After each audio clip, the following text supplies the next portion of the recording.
మామా ఏమైందిరా? చూడు మామా, పద్దనింటి ఏ పని చేయట్లేదు. అన్ని పనులు నేను ఒక్కదాన్నే చేయలేకపోతున్నా బాబాయ్. మా ఎత్తుంది ఇంట్లో అన్ని పనులు చేయడం లేదా?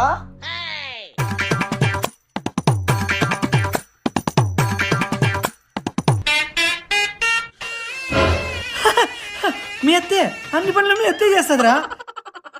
అవన్నీ నాకు తెలియదు బాబాయ్. నాకు వాషింగ్ మిషన్ డిష్ వాషర్ కావాల్సిందే. నా దగ్గర డబ్బులు లేవు. ఇట్లా గొడవ పడకండి రా, పనులు ఇద్దరు సగం సగం పంచుకోండి. అట్లా ఆఫీస్ పని ఇట్లా ఇంట్లో పని ఎట్లా మామా? సర్లేరా, అవేవో కొనిచ్చే. వద్దులే, అడ్జస్ట్ అవుతా. ధర్ని పోయి అత్త మామ కాఫీ తీసుకొని రాబో.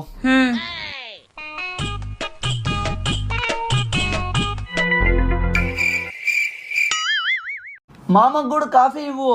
ఇందాకే కదా ప్రశో బాబాయ్ అన్ని పనులు సగం సగం పంచుకోవాలన్నాడు. ఇంకో కాఫీ నువ్వు తాపో.